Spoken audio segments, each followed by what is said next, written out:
For NJ Advanced Media, I am Connor Hughes here at MetLife Stadium, where the Jets have dropped their, believe it or not, 10th game of the season. Pretty crazy to say, considering this is a team that started the year with playoff expectations. Those playoff expectations obviously have not been met. This most recent loss, a 34-13 beatdown at the hands of the, get this, Matt Moore-led Miami Dolphins, a quarterback who hadn't started in like 5 or 6 years, just lit up the Jets on primetime television. So with this being another Jets loss, here are 3 more culprits for today's defeat.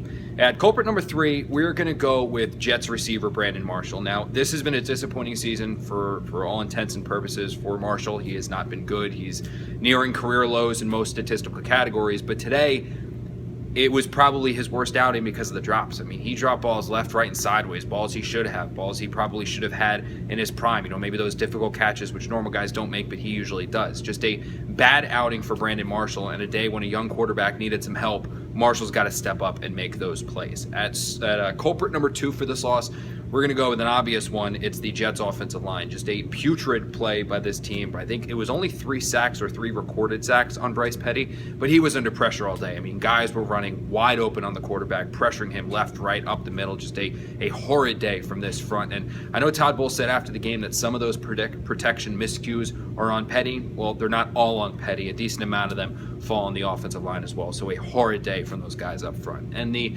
number 1 dud, or number 1 culprit, if you will, we're going to go with the Jets' big name, big money playmakers that just, for another week, have failed to show up. That's Muhammad Wilkerson, that's Sheldon Richardson, that's Darrelle Revis. Between Wilkerson and Richardson, I believe they had 3 combined tackles between the 2 of them and just 1 quarterback hurry, no sacks, no forced fumbles, no impact plays. And for Darrelle Revis, again, another week of no interceptions. In fact, he dropped one right in his hand. So for that, those guys collectively are the number 1 dud culprit for today's Jets loss. For NJ Advanced Media, I'm Connor Hughes.